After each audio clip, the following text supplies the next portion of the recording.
1951, Oliver's brown daughter, Linda Brown, was denied access to an all-white elementary school in Topeka, Kansas.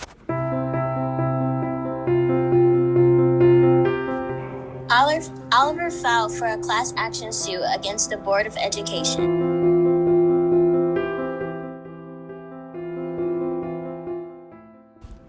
Brown claimed that schools for black children were not equal to the white schools and that segregation violated the 14th Amendment. The 14th Amendment states, "All persons born or naturalized in the United States and subject to the jurisdiction thereof are citizens of the United States and of the state wherein they reside.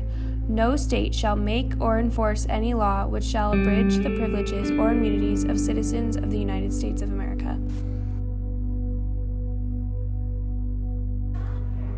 The case went before the U.S. District Court in Kansas, which agreed that the public school segregation had a, quote, detrimental effect upon the colored children, unquote.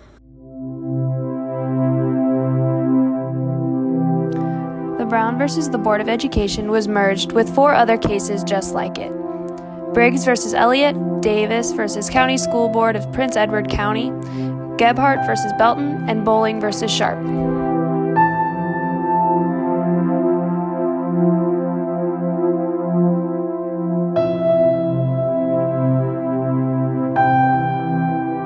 In 1953, Chief Justice Fred M. Vinson passed away, but soon was replaced with Governor of California Earl Warren, who succeeded in engineering a unanimous verdict against school segregation the following year. On May 17, 1954, Warner ruled that the plaintiffs were being deprived of the equal protection of the law granted by the 14th Amendment.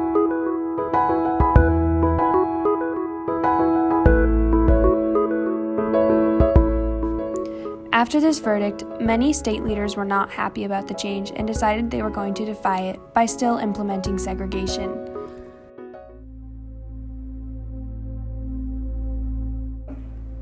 In 1957, President Eisenhower deployed federal troops and 9 students, who were known as the Little Rock Nine, to attend Central High School, an all-white school, under armed guards.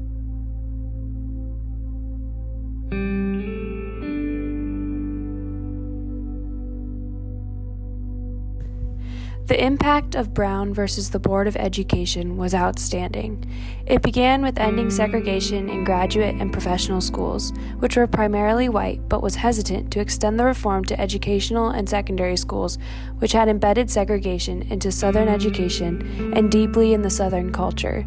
Brown versus the Board of Education became the cornerstone for the fight for quality education among all races in America.